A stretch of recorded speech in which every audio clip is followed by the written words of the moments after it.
Stop right there, ma'am. Economy boards from the back. First class is for our premium guests only. The words hit Dr. Mildred Carter like cold water to the face. She hadn't even crossed the threshold of the jetway before the flight attendant's voice, loud, sharp, and perfectly clear, rang out for the whole boarding line to hear. All eyes swung in her direction. Mildred's grip tightened around the handle of her suitcase. For a split second she wondered if this was really happening, or if the last 30 years of progress in her life had just vanished. It was barely 7:45 in the morning, and the Paris-bound cabin already buzzed with the energy of travelers, well-dressed executives, international doctors, a pair of influencers snapping airport selfies. But as Tiffany Brooks, the chief purser, blocked the doorway, the entire world seemed to pause. There was the briefest silence, long enough for the French couple behind Mildred to exchange a look, long enough for the business traveller in the tailored suit to shift uneasily, long enough for Mildred herself to feel a flush crawl up her neck. She drew in a breath, calm and steady, the way she had so many times in her life, on operating tables, in board meetings, in moments when the world tried to remind her she didn't belong. Her voice was soft, but clear. "My ticket is for 2A, first class." Tiffany's eyes scanned her up and down. Simple cardigan, worn leather bag, natural silver hair pulled into a bun. The attendant's lips thinned. "Let me see your boarding pass," she said. A practiced edge in her tone that made it clear this wasn't about procedure, it was about judgment. Mildred handed over her ticket without a word. She could feel the stares prickling her skin as Tiffany held the boarding pass up to the light, as if she'd catch it glowing, imposter. The attendant lingered, reading the name, looking again at Mildred, looking for a mistake, for proof she was right. From the corner of her eye, Mildred saw young black attendant, Monica, tense up, uncertainty flickering across her face. The rest of the first-class boarding line, all pressed suits and pearl earrings, looked on with a kind of awkward fascination, not quite sure whether to intervene or simply pretend nothing was happening. Finally, with a tight professional smile, Tiffany handed the ticket back, just a shade too forcefully. "Enjoy your flight, Dr. Carter," she said, but the words dripped with condescension. Mildred pressed her lips together, nodded, and stepped forward. Her heart was pounding, but her expression betrayed nothing. She passed through the doorway, rolling her suitcase behind her, the sounds of the cabin returning in a low hum. The plush seats, the fresh coffee, the hush of privilege, all should have felt familiar. But today, everything felt different. She could feel eyes on her back as she stowed her bag and settled into 2A. Just then, as she was hanging her coat, a voice, Tiffany's again, cut through the background noise. "Some people will do anything to get into first class these days." The words weren't meant for her ears alone. It was a show, a warning, a message for everyone watching. People like you don't belong here. For a heartbeat, Mildred wanted to say something. She wanted to turn, to confront, to claim her space loudly. But she'd learned power isn't always in the noise. Sometimes it's in the silence.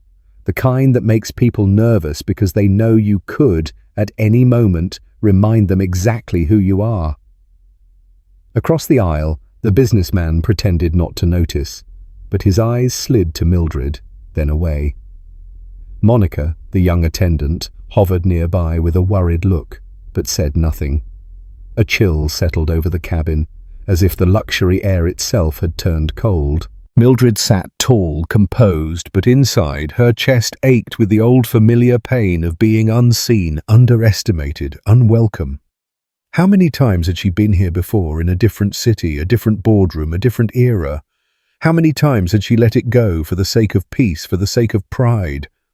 She let her eyes close for a moment, feeling the sting, then the slow return of resolve. If only they knew, she thought, if only they understood how quickly this entire airline could shift with a single call. And this time, if the humiliation didn't stop, she'd make sure they remembered her, not for her silence, but for the gravity of what followed. Outside, the tarmac glinted in the rising sun. Inside, Dr. Mildred Carter's story was just beginning. And this flight, the flight where everyone assumed she didn't belong, was about to become one they'd never forget. As the steady flow of passengers continued, Mildred Carter settled into her seat, second row, window left side. She let her fingers trace the soft leather armrest, grounding herself. The luxury around her should have felt like a comfort, but the sting from the boarding incident lingered, sharp as the morning sunlight through the window. Tiffany Brooks, the chief purser, stalked up and down the aisle with the air of someone on a private stage. Her uniform was immaculate, her buns so tight it looked sculpted, and her high heels struck the cabin floor like a metronome. But behind the professional polish, Mildred could feel a coldness radiating from her, the same chill that had greeted her at the door. Across the aisle, a French doctor adjusted his glasses and glanced at Mildred with a look that was both sympathetic and apologetic, as if he recognized what had happened but didn't want to get involved. A middle-aged American couple whispered to each other, one tilting her head in Mildred's direction with just enough subtlety to avoid being obvious. Mildred adjusted her coat and smoothed her skirt, holding her chin high. She had been here before, unwanted, underestimated, sized up by people who thought a seat was more than just a number, that it was some kind of secret handshake, a code you had to look the part to know. She was too old to play dress-up just to put others at ease, too wise to let the pettiness stick for long. But even so, the hurt was real. Tiffany returned, carrying a tray of hot towels.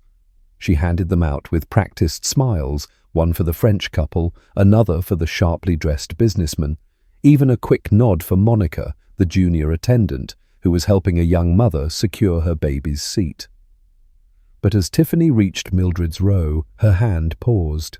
She made a show of flipping the towel with her tongs, her eyes flickering over Mildred's face before she placed the tray on the cart and moved on without a word.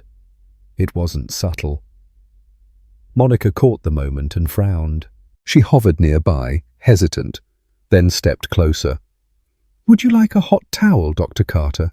she asked quietly, her voice so gentle it was almost a secret. Mildred managed a small, grateful smile and nodded. Monica slipped a towel into her hand with a conspiratorial wink, then turned away before Tiffany could notice. Just then, Tiffany returned, iPad in hand, a forced smile fixed to her lips. "I'm sorry, Dr. Carter, but we've had some confusion about the manifest. Can I see your boarding pass again?" Mildred met her gaze, steady and unflinching. "I have already shown it at the door, and again just now." Tiffany's smile stiffened. "It's just procedure, Mom." She made no effort to lower her voice. "We sometimes have, well, ticket mix-ups, especially with upgrades. Could I see it, please?" Passengers across the cabin looked up, curiosity sharpening into judgment. The American woman whispered, "Why would she be in first class if she didn't have a ticket?" The businessman frowned but said nothing. Monica, back in the galley, bristled. With practiced calm, Mildred reached into her purse and handed over the boarding pass again. Tiffany inspected it, flipping it over as if searching for evidence of a forgery. She checked her iPad, tapped again, and finally, reluctantly, handed the ticket back a coup, not meeting Mildred's eyes. "I suppose it's all in order," Tiffany said, her tone thin as ice. "But please, keep your boarding pass handy for the remainder of the flight." Mildred's hands trembled just slightly as she slipped the ticket away. She caught the French doctor's eye. He offered a faint smile, a silent apology for a discomfort that wasn't his to fix. Monica approached again, kneeling at Mildred's side, her voice low. "I'm sorry about that," she said. If there's anything you need, anything at all, just let me know. Some people don't know how to treat guests. Mildred nodded, grateful for the kindness but unwilling to let the emotion show. Thank you, Monica. I appreciate it. Meanwhile, Tiffany was whispering to a fellow attendant at the front of the cabin. Some people just can't accept their place, can they? I bet she's used to sneaking into places she doesn't belong. Mildred heard it, and so did Monica, who shot a sharp look at Tiffany before returning to her duties. The rest of the boarding passed in a blur of sideways glances and thinly veiled curiosity. Mildred stared out at the runway, her reflection fractured in the double-paned glass. She replayed Tiffany's words in her head, feeling the old anger and shame twist together. She wasn't young anymore, and time had toughened her skin, but sometimes the wounds reopened with the smallest of provocations. She thought back to her early days in medicine, to the rooms she'd entered where people had questioned whether she was the doctor or just another nurse or an aide. She remembered the first time she'd stood at a lectern, every seat filled with men who doubted she could possibly teach them anything. It had always been about belonging, about having to prove it over and over. Now, in her 70s, a new indignity to be judged by an airline employee in front of strangers who would never know her life, her work, her worth. But Mildred had also learned something with age, that not every battle needed to be fought out loud. There was power in composure, in the refusal to stoop to the level of those who would drag her down. She let the hurt simmer, let the anger focus her mind. And as the aircraft doors closed and the safety video played, Dr. Mildred Carter looked out at the tarmac and made a silent vow. She would not let this moment define her. If this flight was going to become a lesson, then so be it. She'd spent a lifetime making history in quiet, determined ways. If it came to it, she'd do it again without raising her voice. All she needed was one call. Have you ever found yourself in a place where you felt invisible, no matter what you've achieved? Let us know in the comments if you believe quiet strength can speak louder than words. And if you've ever experienced a moment like Mildred's, we'd love to hear your story. Your courage might inspire someone else watching right now. Mildred Carter pressed her fingertips to the rim of her coffee cup, feeling the heat bleed slowly into her palms. The plane hummed beneath her feet, steady, powerful, a marvel of modern engineering. Yet for all the luxury and technology, the air in first class felt thinner by the minute, as if the dismissive glances and silent judgments were slowly sucking all the oxygen from her part of the cabin. She stared out at the blue horizon, but her mind was far from the present. Even as the clouds rolled by, a different landscape played out behind her eyes. A long hallway in a Philadelphia hospital, late 1970s, the click of hard shoes echoing on cold linoleum. She could see herself, 3 decades younger, walking quickly to the trauma bay, stethoscope swinging at her neck, white coat pressed.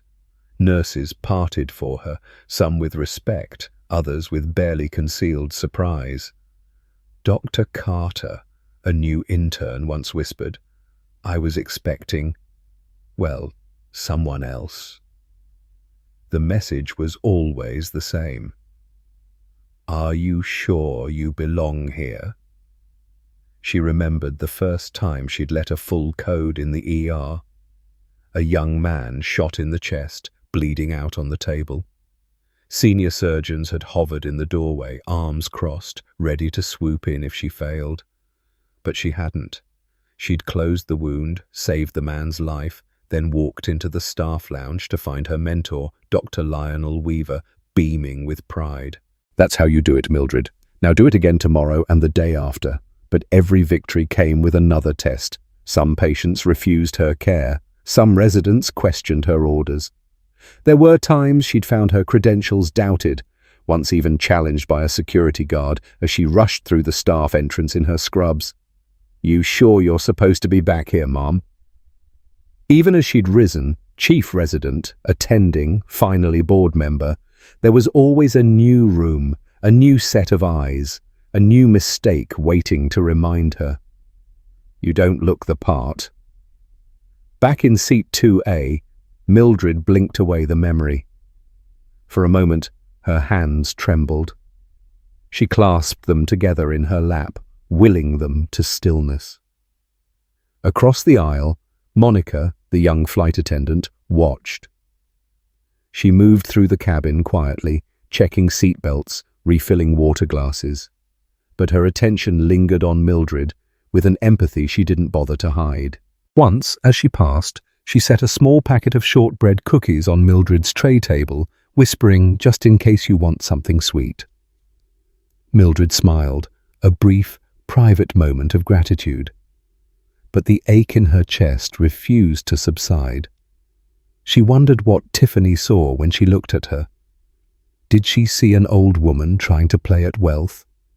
Did she see someone who didn't belong in the land of soft leather and Dom Perignon? Someone who'd stumbled in by accident or trickery? Did she see her age, her skin, her simplicity, and decide, in a split second, to gatekeep a space she herself only served? Mildred thought about her patients, especially the older ones who'd come to her after being brushed off by other doctors. Too old, too complicated, too difficult to help.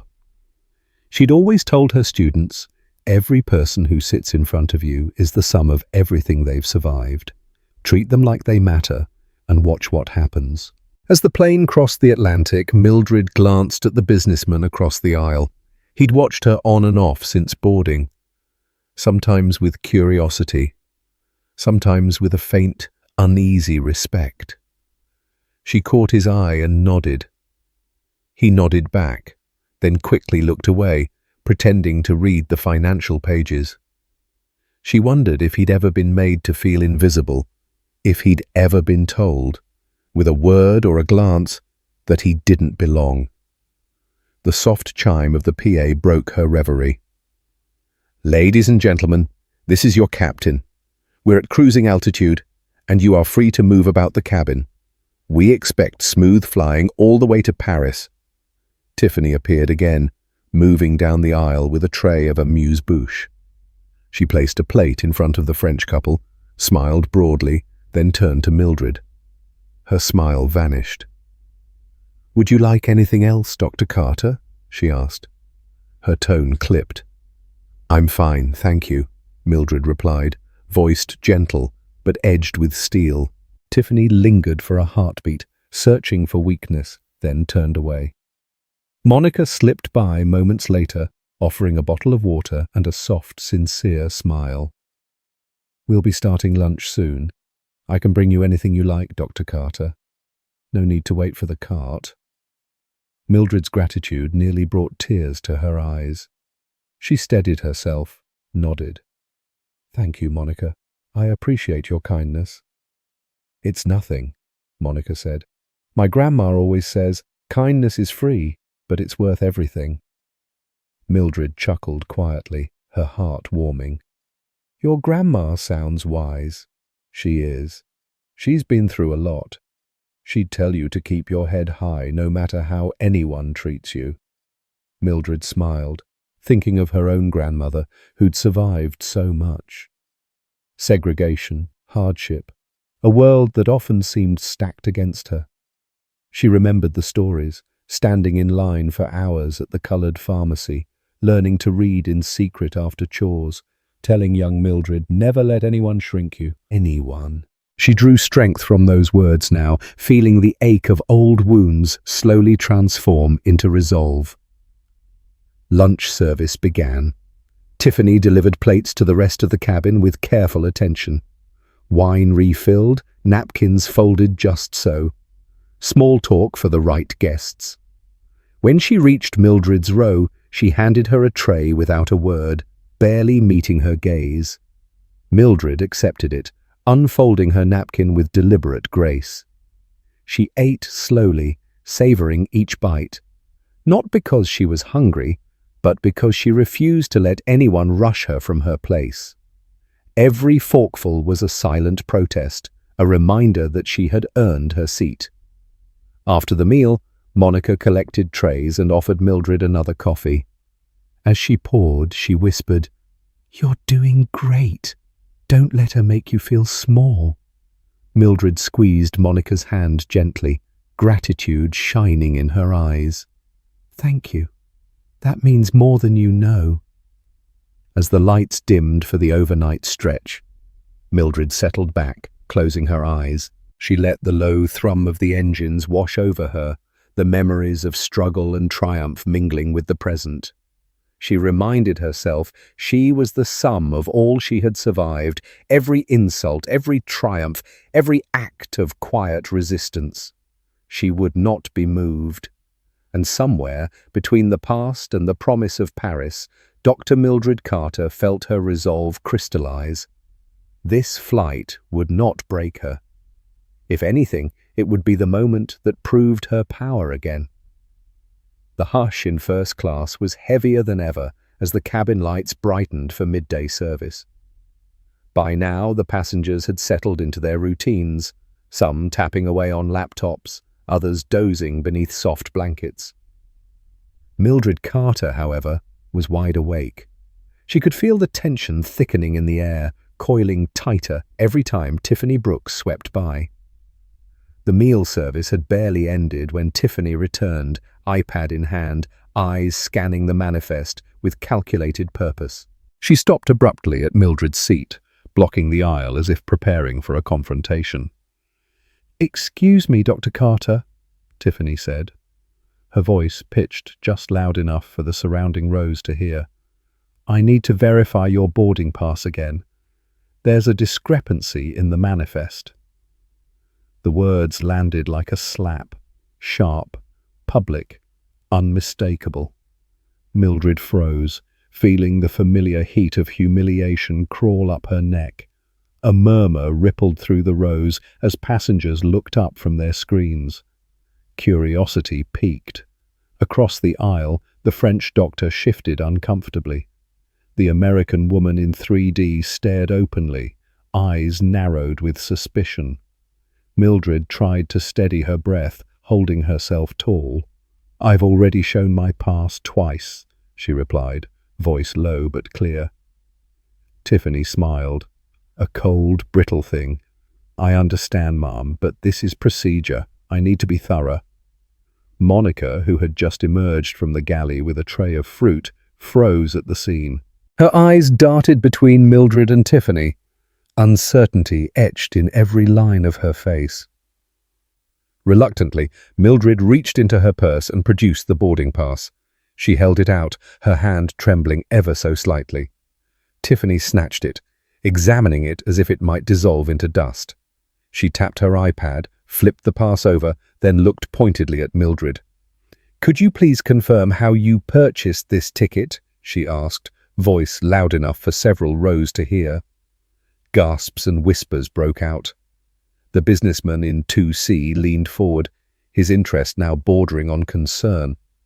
A young influencer in 1B raised her phone, pretending to check messages, but secretly recording the exchange. Mildred's face burned, but she held Tiffany's gaze, refusing to shrink. "Through my business account, same as always." Tiffany's mouth twitched, as if she wanted to say more but thought better of it. She handed the ticket back, but not before letting it slip from her fingers, forcing Mildred to fumble awkwardly as it fluttered to the floor. A hush fell over the cabin. Monica rushed forward, scooping up the boarding pass and pressing it gently into Mildred's hand. "Here you go, Dr. Carter," she said softly. Her kindness, a balm in the tense silence. Tiffany stepped back, clearing her throat. "Thank you. We appreciate your cooperation." The words rang hollow. As Tiffany marched away, a ripple of discomfort spread through the cabin. Some passengers looked away, embarrassed to have witnessed the scene. Others stared, unable to hide their curiosity or their silent judgment. Mildred sat rigid, every muscle tight. The humiliation was raw and fresh, but beneath it, A new resolve began to bloom. She would not cry. She would not let them see her break. Not here, not now. Across the aisle, the French doctor finally spoke. His English was formal but clear. "This is not right. She has done nothing wrong." The American woman nodded, suddenly emboldened. "Why single her out like that? That was just mean." Mildred felt a flicker of gratitude, but she didn't turn to acknowledge the support. She kept her eyes fixed ahead, steadying herself with each breath. Monica lingered at her side for a moment longer, her expression apologetic. "I'm so sorry, Dr. Carter. She has no right."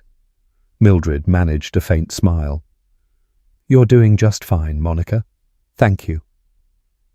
The next hour dragged. Tiffany continued her rounds, but her professional mask had begun to crack. She snapped at Monica for a minor error. She rushed through service for the rest of the cabin, her movements sharp, impatient. Passengers felt the tension and responded with nervous silence. Mildred, meanwhile, sat lost in thought. She remembered all the times she'd been tested, all the moments when someone in authority tried to put her in her place. She thought about the young medical student she'd mentored last spring, a black woman, quiet but brilliant, who'd confided her fears of never looking like a surgeon. Mildred had told her, "Don't let anyone write your story for you. You belong, even when the world says otherwise." Now she repeated those words to herself like a mantra. She belonged. She had earned her seat 100 times over. Suddenly, the PA crackled to life. "Ladies and gentlemen, we're beginning our initial descent. Please return to your seats and fasten your seatbelts." As Monica helped Mildred stow her tray, she whispered, "You're stronger than you think, and you're not alone." Mildred squeezed her hand. "Thank you, Monica. I wish more people saw things your way." As the plane began its descent, Mildred's reflection shimmered in the window, a portrait of dignity battered but unbroken. She could feel the anger pulsing beneath her calm exterior, a quiet storm waiting for its moment. She thought of her mentors, her grandmother, her patients, everyone who taught her that real strength wasn't in the shouting, but in the unwavering refusal to bend. She would carry that lesson into whatever came next. Just as the wheels touched down, Tiffany made one last pass through the aisle, her face pinched and pale. She avoided Mildred's eyes, focusing instead on her clipboard. But the rest of the cabin saw everything, every awkward glance, every misplaced smile, every ounce of power abused, and every act of silent resistance. As the plane rolled to a stop at the gate, Monica met Mildred's gaze and gave her a tiny, defiant nod. Mildred smiled back, her composure flawless, her spirit intact. She had survived worse. She would survive this too. But this time, she was done suffering in silence. Some battles, Mildred knew, could be won without a word. Others demanded a reckoning. And as the cabin prepared to disembark, Mildred Carter knew exactly what her next move would be. As the plane taxied toward the terminal, the buzz of the engines could barely muffle the tension simmering through first class.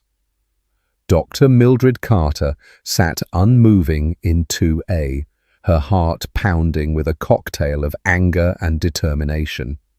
Outside, ground crew swarmed the tarmac in neon vests. Inside, the world felt as if it had shrunk to the size of this single, silent cabin. Everyone waiting, watching, pretending not to have seen what just unfolded. Monica hovered nearby, collecting stray glasses, her concern unhidden. Tiffany, however, remained in the galley, clutching her iPad and fussing with the manifest, her mask of professionalism now brittle as glass.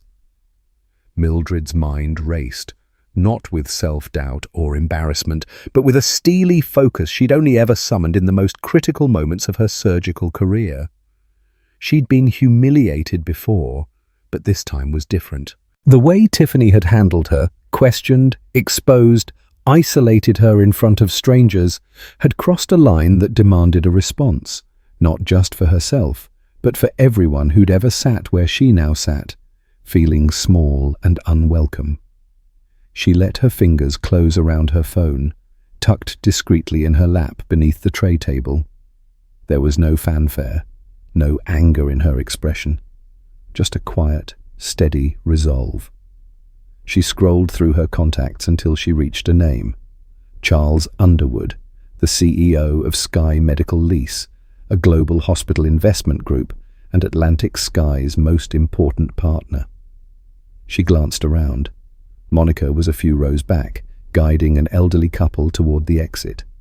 Tiffany was out of sight, possibly giving orders to the rest of her team. The businessman across the aisle was busy packing his laptop, but occasionally stole glances at her, the echo of the earlier scene still heavy in his eyes. Mildred raised the phone to her ear, keeping her voice low, her movements unremarkable. When the line picked up, she heard a familiar voice, steady, confident, but a little surprised to hear from her. "Mildred, I didn't expect to hear from you until the conference dinner in Paris. Everything all right?" She paused, taking a slow breath. "Charles, I won't keep you. I need you to hear something important, something I would rather have said in private, but circumstances demand otherwise." He sensed the gravity in her tone. "Of course. What's happened?" She kept her voice measured, never letting it crack. "I was on Atlantic Sky Flight 312 from JFK. In first class, the way I was treated by the lead flight attendant, publicly humiliated, questioned, made to feel like I didn't belong, was beyond disappointing. I'm not the only one who's ever experienced it, Charles, but I may be the only one who can make this point heard. If this is how their premium passengers are treated, I have to ask you and all our partners to review our ongoing relationships with Atlantic Sky. Respect, to me, is non-negotiable." There was a pause, brief but thunderous. Charles's voice dropped, firm and clear. "Understood. That's all I need to know. I'll take it from here, Mildred. You did the right thing. Rest. I'll make sure this is addressed at the highest level." She thanked him, her voice soft but certain, and ended the call. The entire exchange had taken less than 2 minutes. No shouting, no demands, no threats. Just one silent call. Mildred slid her phone away and sat back, her pulse finally slowing. She felt the familiar ache in her chest, this time not of defeat, but of relief, even a hint of triumph. There was nothing left to say. She had done what she needed to do. As the doors opened and the wave of first-class passengers began to gather their things, Mildred moved slowly, letting the others go first. Monica returned, pausing by her seat. "Are you all right, Dr. Carter?" she asked, voice low. Mildred offered a small, genuine smile. "I am now. Thank you, Monica, for everything." Monica's eyes glistened, but she nodded. "I hope you'll come back and fly with us again." Mildred didn't answer, not directly. Instead, she squeezed Monica's hand and whispered, "Kindness will always matter. Don't let anyone take that from you."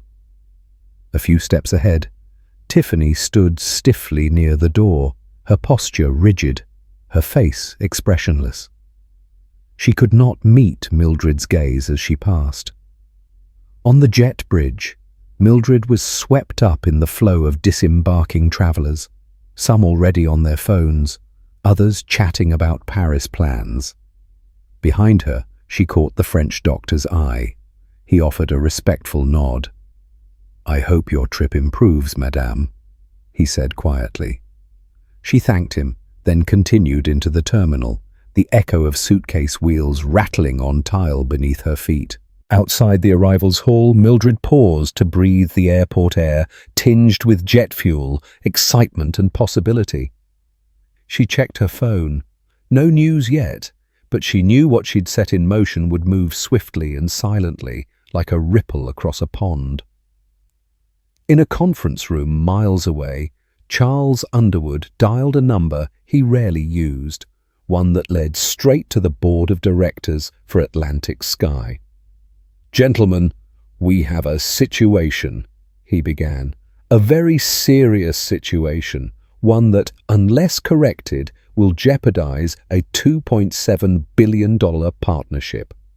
I suggest you listen carefully." Within minutes, emails zipped across continents. Calls were made. The word audit appeared in subject lines. Risk managers and PR teams braced themselves. A domino had fallen, and everyone could feel it. Back at the terminal, Monica found Mildred waiting for her car. She hesitated, then stepped forward. "Dr. Carter, I just wanted to say, I'm proud I got to serve you, even if just in small ways." Mildred smiled, her eyes softening. "You did more than you know, Monica. Remember, sometimes the quietest acts of kindness have the loudest impact." As her car arrived and the doors closed, Mildred let herself finally relax. She had not raised her voice. She had not made a scene. She had simply done what she had always done. Let her actions speak. Let her dignity lead. The world could doubt her, but it could not deny her. From her seat in the quiet car, watching Paris approach, Dr. Mildred Carter knew this was far from over. The next call would not be hers. It would be the world answering for its silence. While Dr. Mildred Carter's quiet presence disappeared into the crowd at Charles de Gaulle, the real turbulence was only just beginning, miles away, behind closed doors, where power shifted in silence. Inside a sleek conference room at Atlantic Sky's Manhattan headquarters, the tension was palpable. Executives, legal counsel, and PR strategists sat around a glossy table, faces drawn and pale. News had traveled fast. A problematic incident on Flight 312, flagged by none other than Charles Underwood. The email, marked urgent, was already making the rounds on private devices. At the head of the table, CEO Roger McKenna looked more tired than usual. He tapped a pen restlessly against a file marked Priority. "Read it again," he said. The VP of Corporate Partnerships obliged, voice clipped with anxiety. Quote, "A high-value partner was publicly humiliated by your lead flight attendant. If this is not addressed at the highest level, Sky Medical Lease will be forced to review the $2.7 billion contract set for renewal next quarter." A chill moved through the room. Roger swore softly. "Do we know who the passenger was?" "Dr. Mildred Carter. She's on the advisory board at Sky Medical, a retired surgeon, heavily respected. She's also a major figure in several philanthropic circles," came the answer. "And sir, she's got friends in media, law, medicine, you name it," someone else added. Passengers in first class witnessed the entire thing. There's already chatter online. A senior legal counsel frowned. "Have we heard from the crew?" "Not yet," said the head of cabin services, "but I've called for a statement from Tiffany Brooks. We're also interviewing Monica Ellis, the junior attendant, and gathering feedback from passengers who filed complaints." "Complaints, plural." Roger's brow furrowed deeper. "Yes, sir. 2 so far, both mentioning public humiliation and selective enforcement of rules. One included a cell phone video, nothing viral yet, but it's spreading in private channels." The room fell silent. The kind of silence where the only thing louder is the pounding of blood in your ears. Across the Atlantic, in a corner of the Paris arrivals hall, Monica Ellis lingered in uniform, staring at her phone. She'd heard from a friend back in New York that something big was happening. An internal message from HR flashed on her screen. "Report immediately for a post-flight debrief. Do not discuss incident with press or passengers." Her stomach twisted. She kept replaying the scene. Tiffany's sharp words, the stares, Mildred's dignified silence. Monica had tried to do the right thing, but the guilt pressed on her. Had she done enough? Should she have spoken up louder? Should she have stood in front of Mildred instead of behind her in that crucial moment? Passengers exited in waves, but Monica waited, hoping to see Mildred once more, to thank her for her strength, or at least say goodbye. But by the time Monica reached the curb, Mildred was gone, swept away in the rhythm of the city. Meanwhile, in a bustling break room at JFK, a handful of Atlantic Sky crew huddled over their phones. News travelled fast among flight crews. A cryptic text here, a whispered rumour there. Someone shared the phrase, "They're talking crew suspension, even blacklist," over a first-class incident. Others chimed in, recalling Tiffany's reputation for running a tight ship, sometimes too tight. One veteran attendant shook his head. "It's about time someone spoke up. That woman in 2A handled herself better than half the execs I've ever seen." The rest nodded, uneasily aware that any one of them could be next in the crosshairs if the wrong person was watching. Back in New York, Roger McKenna's phone buzzed. A new email subject line flashed. Urgent. Request for crew suspension. Flight 3112. It came from Sky Medical Lease, with the authority of Charles Underwood behind every word. He stood, gesturing for the room's attention. This just escalated. Legal. Begin an internal investigation immediately. HR, prepare statements from both flight attendants. PR, draft an apology. I want this handled by the book. Nobody speaks to the media. And get me a call with Dr. Carter. Today. His voice left no room for argument. The team leapt into action, emails flying, phone lines lighting up, assistants dashing in and out with updates. A junior manager leaned over to the head of cabin services, whispering, "You think Tiffany realizes how much trouble she's in?" The reply was flat. "She will."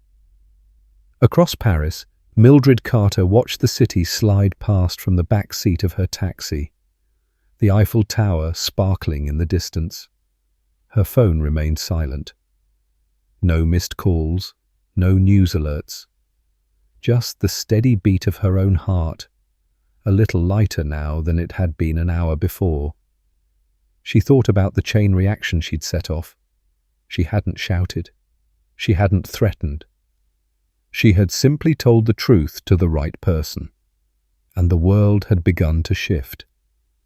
It wasn't just about her anymore. It was about every person who'd ever been told they didn't belong.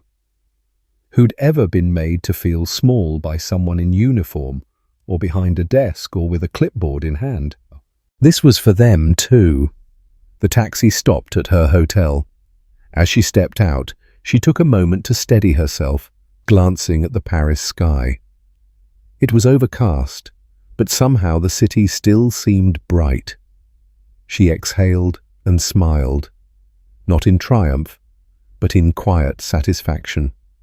Sometimes, the biggest change starts with the smallest act of courage. And for those of you watching, have you ever seen a single moment of quiet courage set off a chain reaction in your life or someone else's? If you believe one silent call can shake the world, or if you've ever witnessed real justice happen quietly, share your story in the comments. You never know whose life you might touch by speaking up. The news didn't break all at once. It started as a whisper, a private message on a flight crew group chat, a blurry cell phone video passed from friend to friend, a quiet inquiry from a business partner in Europe to an old acquaintance in Manhattan. By mid-morning, the rumor had a life of its own. Something had happened on Atlantic Sky Flight 312, and it wasn't just about a late arrival or a missing meal. In the financial district, a junior analyst at an investment firm spotted the first ripple. Atlantic Sky's share price dipped 0.5% by noon, with no major market news. Traders shrugged it off, but the smarter ones dug deeper, searching social media for clues. A post on an obscure aviation forum caught attention. High-profile passenger humiliated in first class. Heard it's connected to a big hospital group. The post quickly gained traction, speculation growing in the shadows of Wall Street. By lunchtime, the whispers reached the offices of Sky Medical Lease. Charles Underwood fielded 2 calls from rival airlines, both eager to revisit partnership opportunities. He declined politely, his voice calm but made a mental note. Everyone in the industry was watching, waiting to see what would happen next. Inside Atlantic Sky headquarters, the crisis had gone from urgent to all-consuming. An emergency meeting was called in the main conference room, a hush settling over the table as the head of HR projected a timeline of the incident. 8:03 a.m., Mildred Carter boarded. 8:18, first manifest check. 8:55, second public boarding pass demand. 10.21, complaint filed by a witness. 10:42, Sky Medical Contacts CEO. "We need to control this narrative," Roger McKenna insisted. His voice clipped. "What's our official statement?" A weary PR manager responded. "We're drafting an apology to Dr. Carter and all affected passengers. We'll cite a commitment to dignity and respect for every guest." The head of legal raised a hand. "That's fine for now, but if the video leaks, or if Dr. Carter speaks out, this won't be enough. We need to review Tiffany Brooks's employment record, and fast." Roger nodded. "She's already been pulled from duty. Monica Ellis is being debriefed as we speak." A younger executive, pale and anxious, asked, "What about the press?" The PR manager shook her head. "No mainstream outlets have it yet, but I've received 2 emails from bloggers and 1 from an advocacy group. It's just a matter of time." Meanwhile, Tiffany Brooks sat alone in a small office on the ground floor, her hands twisting a tissue to shreds. She'd been told not to check her phone, but she could feel the panic rising every time a supervisor walked by. The airline's union rep sat with her, mostly silent, jotting notes. "What happens now?" Tiffany whispered, eyes red-rimmed. The rep shrugged. "Internal review. Suspension. They'll want your version of events. I suggest you're honest, but careful." Tiffany stared at her hands, shame burning in her cheeks. She replayed every moment on that flight, her words echoing louder each time. "Are you sure you belong here?" It had felt like a small assertion of order at the time, a routine check, but now it seemed monstrous, pointless, cruel, and so very public. Monica Ellis, meanwhile, was led into a HR meeting room by 2 managers she'd only met once. She'd barely slept, her mind replaying every detail. The questions came quickly. "Did you witness Ms. Brooks' interactions with Dr. Carter?" "Yes." "Did Dr. Carter ever behave in a way that justified being singled out for additional checks?" "No." She was calm, respectful. "Did you see or hear anything you would describe as discriminatory?" Monica hesitated, thinking of Mildred's steady gaze, the way she'd held herself with such dignity despite the humiliation. "I did," Monica said finally. "I think Dr. Carter was treated unfairly. If it were me in that seat, I'd want someone to speak up." The manager nodded, typing furiously. "Thank you, Monica. That's all for now." On the other side of the Atlantic, Mildred Carter moved through her hotel lobby unnoticed, her phone buzzing quietly in her bag. She resisted the urge to check her messages. Part of her knew what would be waiting. Voicemails from old colleagues. A note from Charles Underwood. "Thank you. I'll keep you posted." And possibly a request for an interview from the local news. She kept her silence. She didn't need headlines. She wanted change. Her only call had been enough to set the wheels in motion. By late afternoon in New York, the rumor had grown into a wave. The first major tweet broke through at 2:17 p.m. Board member of Sky Medical Lease, Mistreated by Atlantic Sky crew. Shareholders take note. Within minutes, the airline's customer service phone lines lit up with questions, some angry, some concerned, a few even supportive. Is it true your crew humiliated a doctor in first class?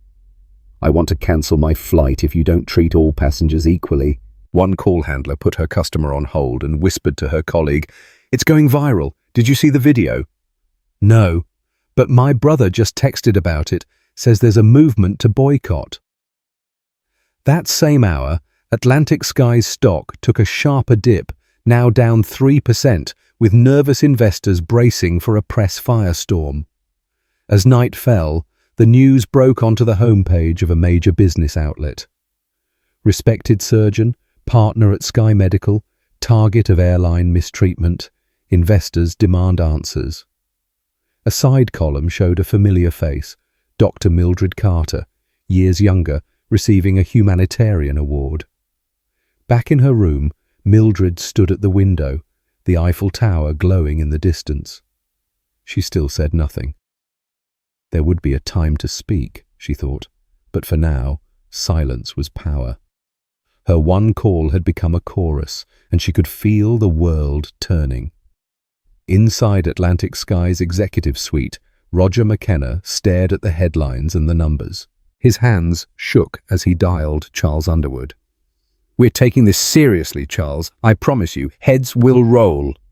Dignity and respect, starting now." But even as he spoke, he knew this storm would take more than a press release to weather. The next morning, the ripple became a wave.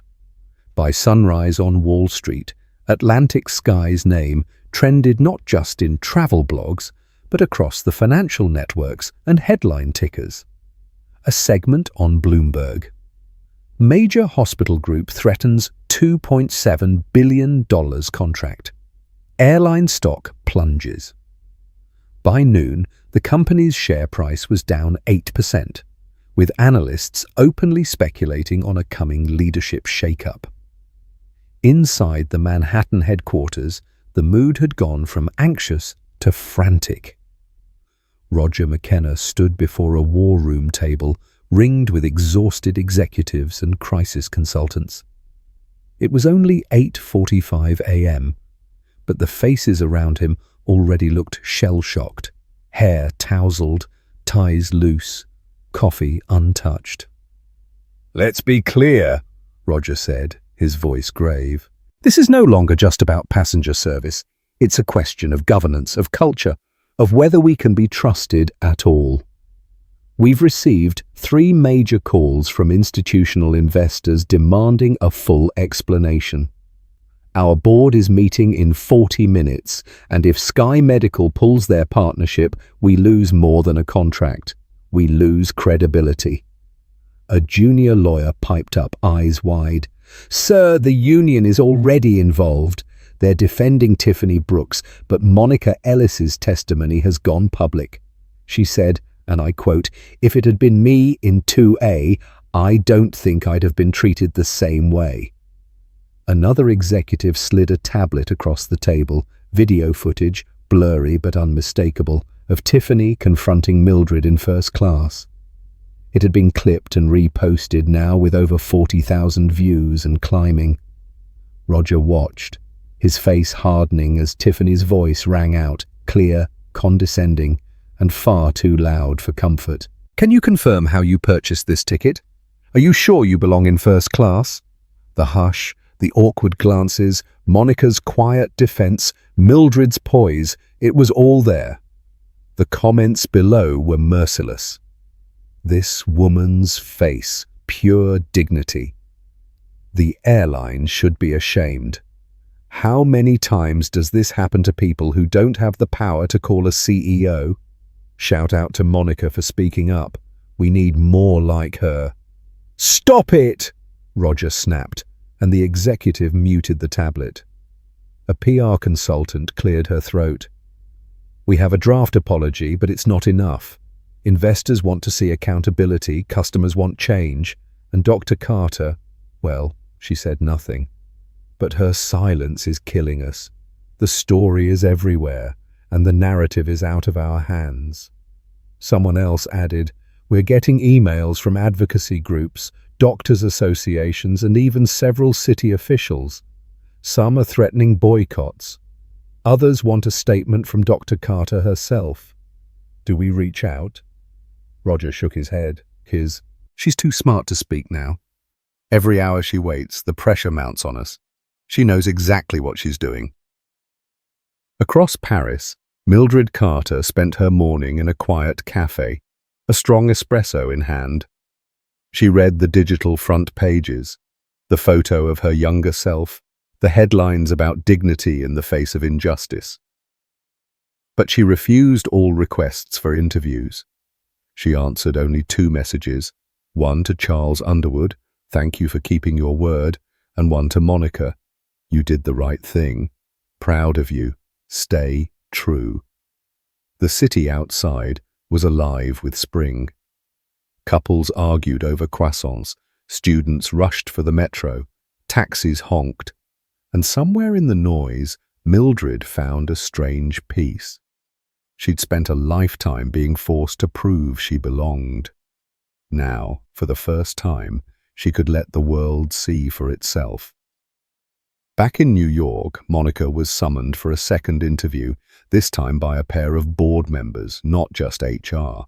They listened carefully as she described Tiffany's tone, the shock in the cabin, and the quiet courage Mildred had shown. "Do you believe Dr. Carter was singled out because of her appearance?" one board member asked.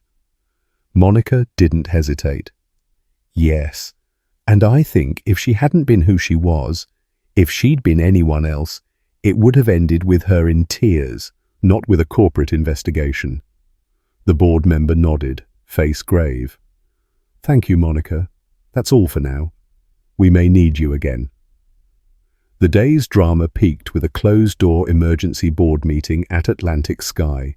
10 directors dialed in from across the world. The General Counsel opened with the facts. Shareholder revolt brewing, video circulating, partners threatening to pull out, public sentiment against them. A heated debate followed. Some wanted to fire Tiffany Brooks on the spot, others to wait for the full investigation. One older board member said, "We are being made an example of. If we don't act, we lose the next generation of customers, especially those who've ever been made to feel less than." A younger director, voice trembling, said, "My own mother just texted me. She said, 'If this is how you treat people, why would anyone fly with you?'" Silence. Then Roger spoke, softer this time. "It's not about the press. It's about trust. We fix this, or we're finished." The meeting ended with a vote. Suspend Tiffany Brooks indefinitely. Begin an external review of all first-class crew conduct and invite Dr. Carter to meet with the board. On her terms. The world watched as Atlantic Sky issued a rare public statement before the markets closed. "We deeply regret the experience of Dr. Mildred Carter and reaffirm our commitment to dignity, respect, and equality for every passenger. We are taking immediate steps to review and reform our policies. We thank those who have spoken up and promised to listen, learn, and act." By midnight, the video had surpassed 150,000 views. The story had become a case study in power, how it can be wielded quietly, and how silence in the right hands can reshape the world. Mildred Carter watched the headlines from her hotel room, the Paris skyline shimmering beyond the window. She smiled, not in triumph, but in quiet vindication. This battle was not just hers. It belonged to everyone who'd ever sat quietly, refusing to be erased. And somewhere, an entire industry began to reckon with the truth. Sometimes, justice travels at 30,000 feet on the wings of one silent call. The city of Paris sparkled beneath a cold spring sun as Dr. Mildred Carter stared out her hotel window, watching the sun shimmer below. She'd barely slept. Her phone buzzed through the night with messages from colleagues, friends, even strangers, most offering support, a few sharing their own stories of humiliation at the hands of someone in uniform. A subtle sense of responsibility pressed on her chest. She'd made a single call, and the world had started moving. At 8:07 a.m., her inbox pinged with a formal invitation from the board of Atlantic Sky. Dr. Carter, on behalf of our board and executive leadership, we invite you to join a special session to share your experience and perspectives. Your voice is critical to our path forward. The meeting will be private, at your convenience. We are ready to listen. Sincerely, Roger McKenna, CEO. She took a moment to consider. She had no interest in vengeance or public spectacle, only in dignity, and the hope that the next Mildred Carter would never have to endure what she had. By noon, arrangements were made. The meeting would be virtual, with the company's entire board dialing in from their offices around the world. Charles Underwood called as well, promising her his full backing. "Don't hold back, Mildred. You have more power in this room than you think." She thanked him, steeled herself, and at 3:05 p.m. Paris time, clicked the secure link. On her laptop, the faces of Atlantic Sky's board filled the screen. Executives in glass-walled offices, some with artfully blurred backgrounds, others with stacks of legal pads and printouts within arm's reach. Roger McKenna, his tie looser than usual, opened the meeting. "Dr. Carter, thank you for joining us. I'll be blunt. The events of Flight 312 have shaken our company to its core. I want to assure you this is not a formality. We are here to listen, to learn, and to act." Mildred's camera showed only her face, calm, composed, lines of wisdom carved into her features. She took a breath, letting the silence linger a moment. "I appreciate the invitation," she began. "But you should know I didn't seek this spotlight. I am here because I believe in accountability, real accountability, not just apologies. I am here for every person who has ever been made to feel small for looking different, sounding different, or daring to sit where others thought they shouldn't." Roger nodded, his voice husky. "Please, Dr. Carter, walk us through what happened in your own words." So she did. She told them about the eyes that trailed her as she boarded, the way Tiffany Brooks' smile turned cold, the repeated requests for her ticket in front of strangers, the public humiliation. She described Monica's quiet support, the hush that fell over first class, and the feeling, so much sharper than anger, of being judged not for her accomplishments, but for her presence. One director, a woman in her 50s, leaned forward. "You said this isn't the first time?" Mildred gave a small, rueful smile. "No, ma'am. Not by a long shot. I've walked into boardrooms and been mistaken for an assistant, entered hospitals and been challenged by security. But I never thought after all these years I'd be made to prove I belonged again 30,000 feet above the world." She paused, letting her words settle. "I don't want to see another woman, another black woman, another older traveller, another anyone go through this. Not in 2025. Not ever again." The board sat in silence, several faces downcast. A young executive, clearly shaken, said, "We've read so many statements of apology before. What do you want us to do? Really do? So that this isn't just another press cycle?" Mildred met his gaze squarely. "You start by facing what's broken. Your training is about procedures, not people. Your culture lets small abuses slip by until someone with a loud enough name gets hurt. You need third-party oversight, real, not cosmetic. You need to invite people like Monica, who risked her comfort to do what's right, to help train your staff. And you need to show your own passengers that silence in the face of abuse will never be company policy again." A senior board member, A black man with a measured voice added quietly, "My own daughter told me she's afraid to travel for work. She watched that video," she said. "If that's what power gets you, what chance do the rest of us have?" The room fell silent. Even Roger's voice faltered. "Dr. Carter, will you help us design a solution, not just for the press, but for real change?" She nodded, but only after a long pause. "I will, but only if you commit, publicly and privately, to building a system where dignity is the norm, not the exception. I want Monica's name known. I want the staff to see that kindness is rewarded, not punished. And I want you to remember that sometimes the loudest voices are the ones that never shout." As the meeting ended, the PR director drafted a statement for immediate release, but Roger stopped her. "No more empty words. We wait for the changes, then we speak."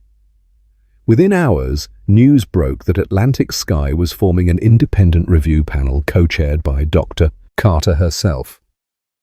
Monica Ellis was offered a leading role in new staff training.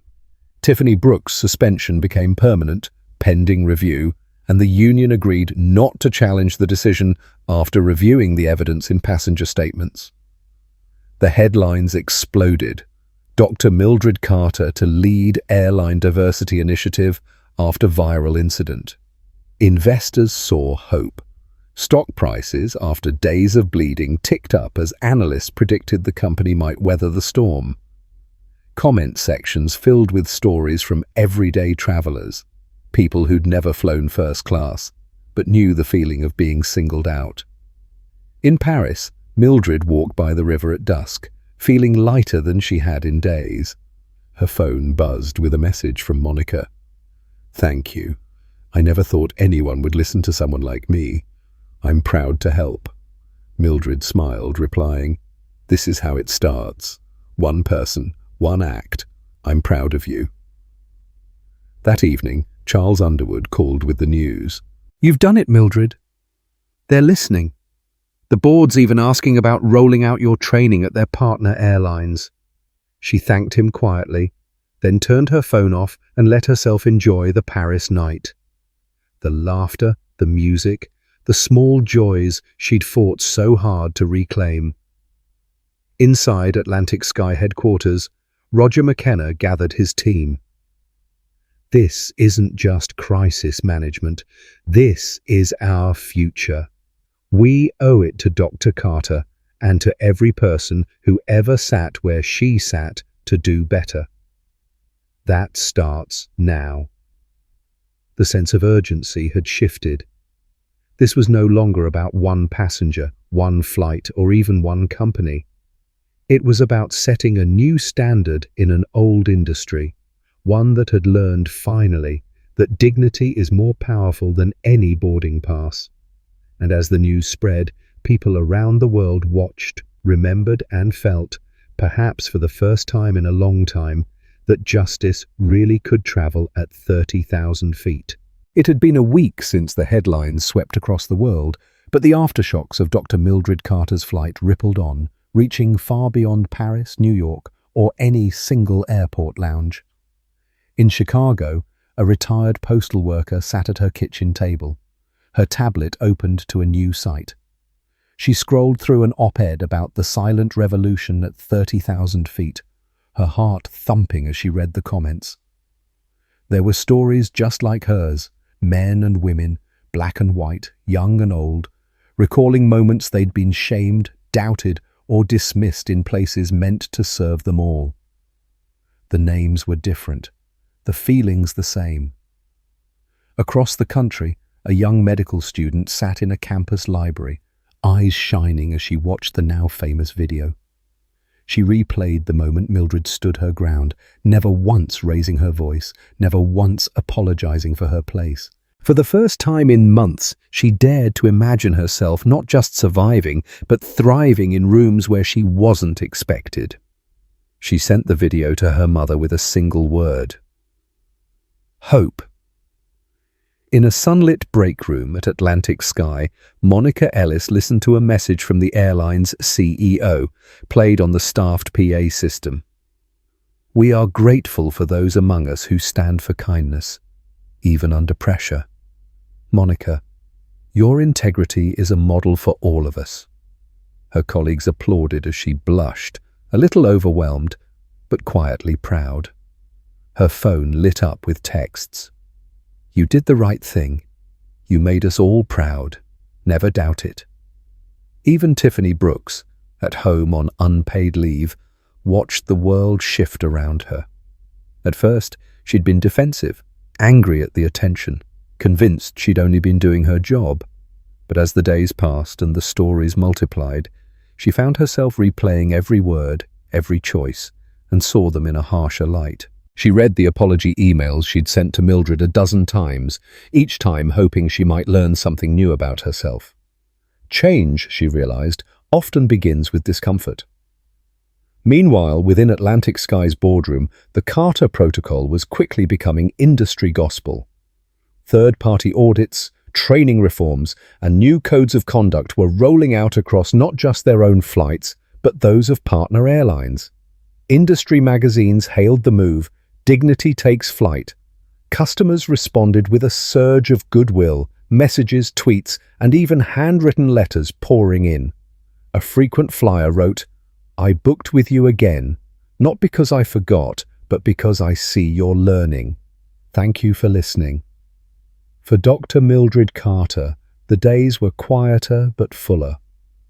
She took early morning walks along the Seine, her phone buzzing with requests for interviews, panels, speeches. She turned most down, choosing instead to focus on the advisory work she'd promised. She collaborated with Monica, crafting training scenarios, role-playing difficult moments, shaping a curriculum that began not with procedures, but with empathy. One evening, Monica called her, voice trembling with emotion. "Dr. Carter, they want me to speak at the staff summit. I'm nervous. What if I say the wrong thing?" Mildred laughed gently. "Speak from your heart, Monica. Tell them what kindness feels like, especially when it's not easy. If you do that, you can't go wrong." Word of Mildred's leadership and Monica's story spread far beyond the airline industry. Local papers in Vermont ran features about their Dr. Carter. Universities reached out, asking her to share what she'd learned. People she'd never met wrote emails, short, heartfelt, sometimes just a single line. "Thank you for standing up so the rest of us might sit in peace." What moved Mildred most were the private stories, notes from nurses, bus drivers, teachers, and parents. They didn't want fame, just respect. She realized as she replied to each that this was the legacy she wanted. Not a headline or a trending hashtag, but a ripple of quiet dignity echoing in places she might never see. And at the heart of it all, she remained steadfast, reminding herself and those around her that sometimes the world changes not with a shout, but with a single silent call. Spring in Vermont was always slow to arrive, but this year the air felt different. Dr. Mildred Carter returned home to her tidy house by the river.